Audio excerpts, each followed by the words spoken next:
Alessandro, who you heard here. He is a TEDx speaker. He is an advisor to the World Economic Forum. He's been teaching at multiple universities. He's currently associated with the University of Abu Dhabi. Business School. Yes, yes. So over to you. I will let you introduce yourself in more detail, and we move forward again. Thank you very much. I'm actually honored to be here, and I had a fantastic morning so far. I was not prepared for the intensity, and I've also realized that you expect me to talk for about 10 minutes. I want to stick to that format as much as possible. What I notice is that I would really like to hear from you as much as I want to talk to you. So let me try to go quickly through my own presentation. The slides will be available anyway if you would like to see them. And I'm very happy to continue this later during the break. This is me, Alessandro. I'm a professor and a consultant. I have worked around the world quite a bit. I was eager to place a pin somewhere here, so today is my first day in India. It's very welcome so far.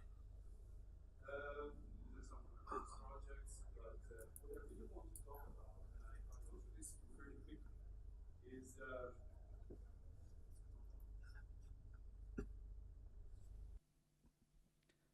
Yeah. It's interesting that I'm here to talk about future technologies, but I can obviously not handle the old ones yet. Uh, anyway, I was born in 1980. Now, why is that interesting? In 1980, you could drive a car from Delhi to Bangalore using about something like 280 to 300 liters of fuel, of gasoline. Now, you could probably drive a contemporary car with 175 liters, give or take. Now, that's a substantial improvement in fuel efficiency, about 40%. By contrast, same year, 1980, the best personal computer you could use was the Apple II. The Apple II didn't have a hard drive. If you wanted to put music or something like that, you would have to use one of those floppy disks. I believe many of you have used one, right? The best floppy disk technology at the time allowed you to record music of high quality, like CD music, for about 1 second. So if you wanted to have a party, even if you played it in a loop, it would be very repetitive, right? Now, think about this. This is my phone. My phone stores 24 days of high quality, continuous music. That's an improvement of millions of times. Now, what usually happens in this type of improvements is what we call an exponential growth. This is a linear growth. It's an improvement that goes over time. It's the improvement in fuel efficiency. It gets better and better and better, but it never gets amazing. This is an exponential growth. The technology is so-so, but it improves so much and so fast that it reaches a point where it makes everything else obsolete. I'll give you another example. I like examples because people really relate to them. You're all familiar with selfies and digital photography nowadays. So digital photography was initially, as a concept, was developed by Kodak. Now, Kodak came up with this technology. An engineer at Kodak came up with this technology, and he came up with a way to record the digital photography on a cassette, because that was the technology at the time. The problem was the resolution was really low. It was terrible quality. It was very expensive, not user-friendly. No one would carry a cassette recorder to watch photos. It would be very complicated. So Kodak said, okay, take a bit of time. Show me how much better it can get. A couple of years later, the resolution had doubled to 0.2 megapixels. The technology became cheaper, but still too expensive, and the quality was still very, very bad. So 2 years later, the technology had doubled once again, but it was still too bad, not comparable to anything that traditional photography could do. 6 years later, it doubles again, and by then, as a responsible manager, the person in charge of this investment said, okay, you spent 8 years on this, a lot of money, the technology is nowhere near where it could hit the market, we're gonna have to kill this project. Thank you very much. And that's what happened. And now they regret this, obviously, because by doubling in resolution and becoming cheaper and becoming more user-friendly, they reached a point the critical point in digital photography was around 2 megapixels, where the old technology was effectively dead. By the time we got there, the old technology had no hope of keeping up. So what you observe in this type of technological developments is a stage of deceptive growth. The growth is really, really fast, but the starting point is so poor that nobody takes notice. And people generally say, meh, not so good. You get to a point where people start loving it because it's pretty much as good as the old technology. And by then, it's bye-bye old technology. It gets to the stage where no one else can keep up. What these technologies have in common is that they follow a certain pattern. The first pattern is that whatever is physical, I actually have a pointer. I don't have to go there with my hands. Yeah, it's whatever used to be physical becomes IT, becomes digitized.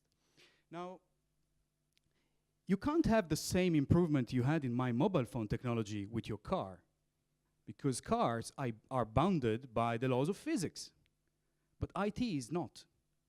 That's why the critical first step is to digitize something that's material.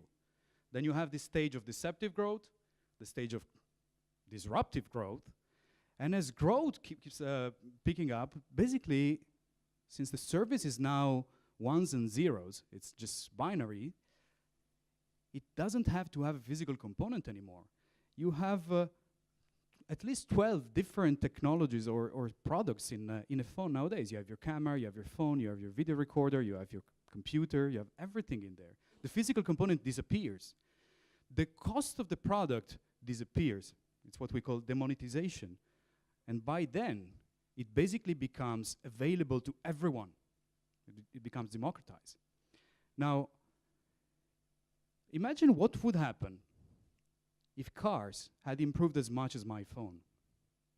You could drive nowadays, you could drive from Delhi to Bangalore, probably with 3 liters of fuel. Now, what does that mean? Who's going to invest in oil? Anyone? How is that going to change logistics? How is that going to change the way cities are built? Where do people live? Where do we produce? Where do you manufacture? Now, an improvement of 1 million times in one technology would change the economy. Now, what we're observing now is an improvement of 1 million times in a dozen technologies.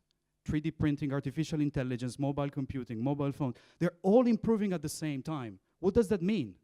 It means that you're looking at a revolution. It's what we call the 4th industrial revolution.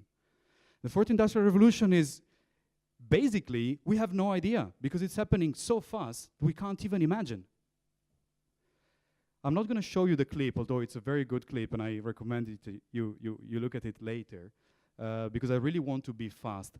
Now, my current research, my effort right now is to understand what are the companies that succeed in this 4th industrial revolution and what are they like. And I put together this notion that they have 6 components, 6 features. I call them clever. Clever because they're built on collaborative intelligence, which means that none of us individually makes decisions. We make decisions as a crowd, but especially we make decisions by interacting, through an interaction between machines and people. You know, things like Google Maps. Actually, earlier on, to calculate how much fuel it would take to go from Bangalore to Delhi, I used Google Maps. Now, Google Maps recommends also the best way to drive from Delhi to Bangalore. It does so by tracking all the people that actually do drive to Bangalore and finds patterns in their way of driving, because people know much better what's the best way to drive there than the machine ever can.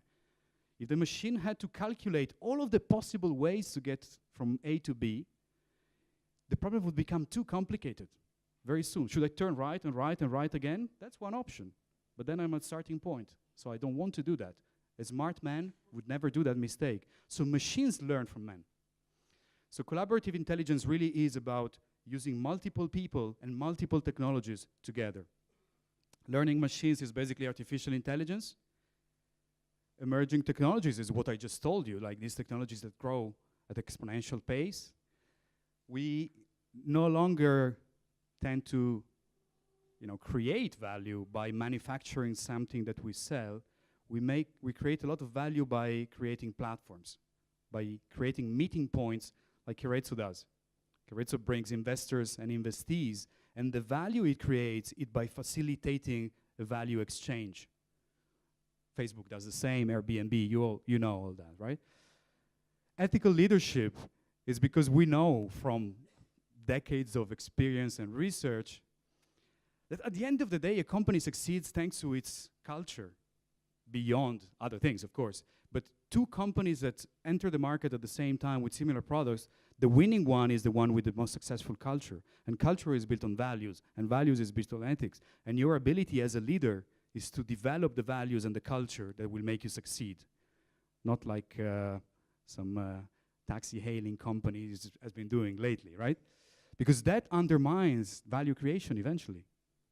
And the last one is responsive design. It's over. The time when you could sit in your office and come up with a great idea and toss it onto the market and see if it works is really over.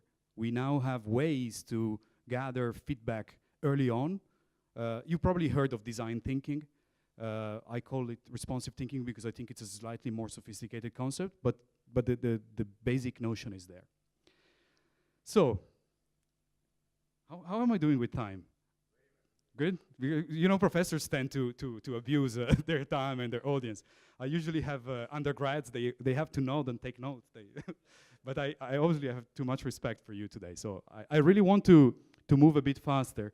I'll skip a few slides, and I want to talk a little bit about what we've observed in terms of trends in investments in startups that are broadly in the AI space. Now, this research was done by a friend of mine, Francesco Correa. It's not my own, so I must acknowledge that. But so this is the number of startups that were incorporated in the recent past. It's interesting that the first data that date back to the 70s. In fact, artificial intelligence is a decades-old technology. But because it improved very fast, it now got to the exponential stage I was mentioning earlier. We had a peak in 2014. 2015 was a bit of a less good year. 2016, that data are incomplete. That's when the data collection stopped. So it's picking up now. I've seen data from 2017 collected by Stanford, and they show a growing trend. What do we know about these investments is that for the most part, the investments were quite low. In the recent 2 years, it reached $2 billion. Again, the 2017 data from Stanford is substantially higher than that. You'll see also, these are late funding, so you see that the amount of money that's entering the companies at a later stage is quite substantial to fund growth. But you also notice that funding growth is very expensive.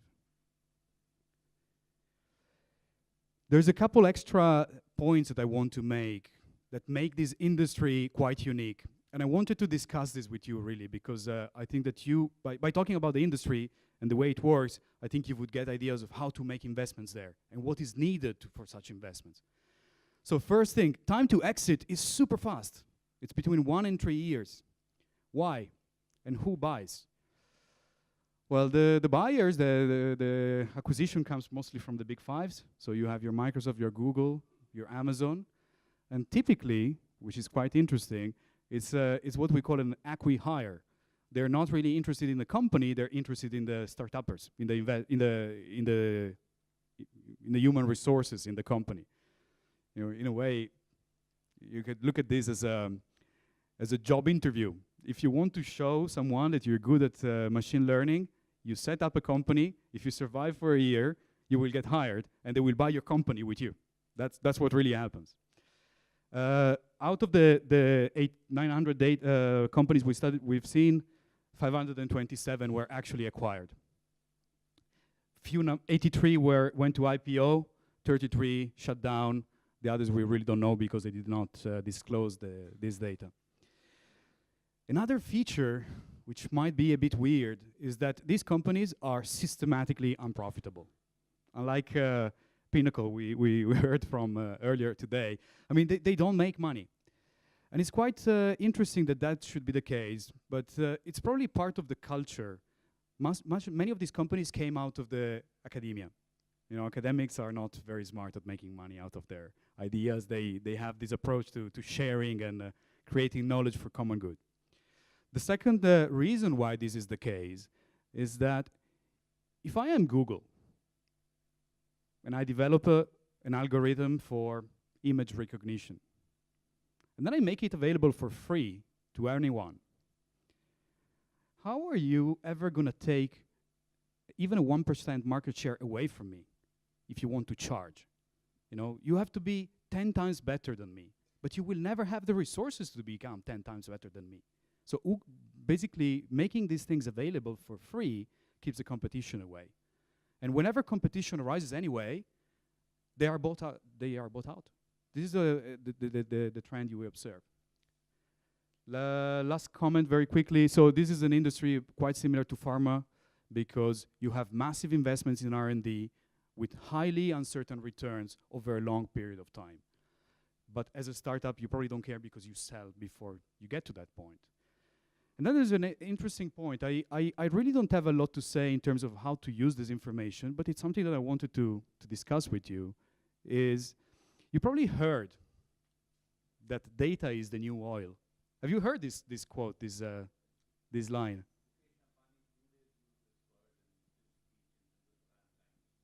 Excellent. So it is a question that it's a metaphor, if you wish, or an example that many people use. What does it mean?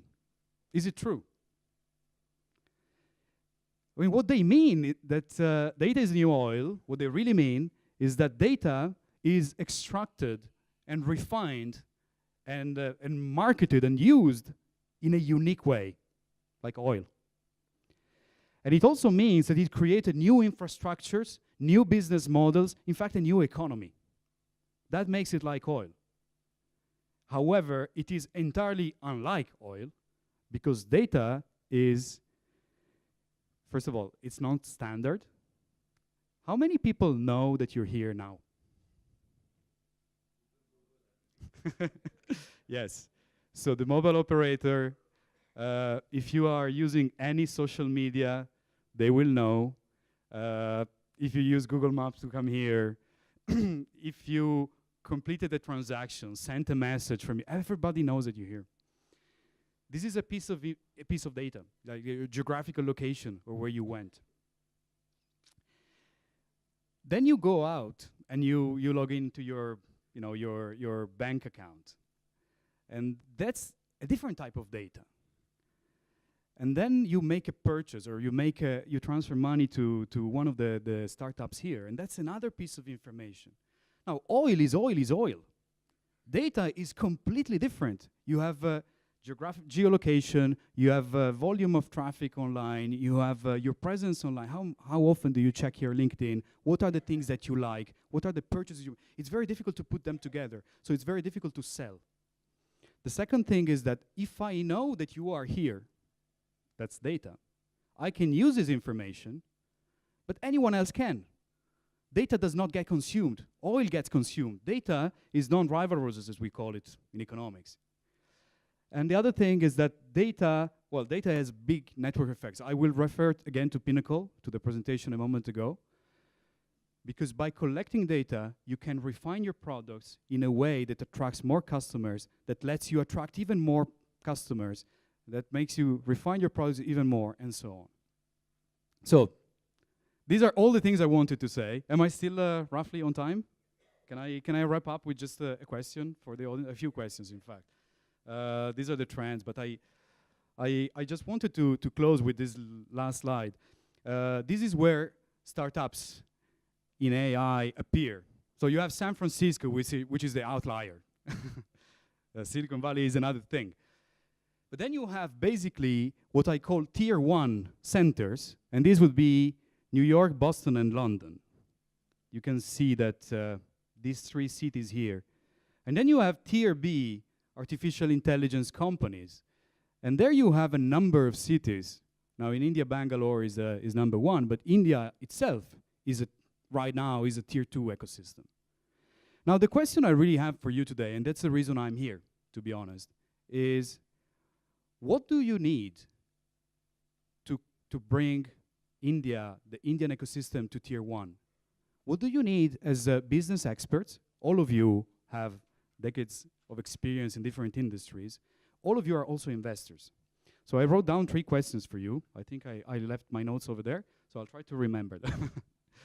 So the first question is, in your industry, what is the next big thing that's gonna change everything, but it's been so poor for so many years? Like, what is your digital photography in your industry? Because that might happen one day, and that day might be pretty soon. So that's in terms of your industry. Now, thank you. The second question is about your country. So in India, what is going to change when a technology that is now inaccessible and expensive becomes entirely democratized? I've heard the example of GIO recently. So when you give 100 million users free calls and cheap data around the country, what is going to change? And we're not talking about the telephone market. What new markets become possible there? And this is more on the industrial side still. But as investors, you have a social role to play here. You are playing a critical role to bring the Indian economy into the next century. What do you need? What do you need to know in order to make these type of investments? What would you like to know? So these are my 3 questions for you. Thank you.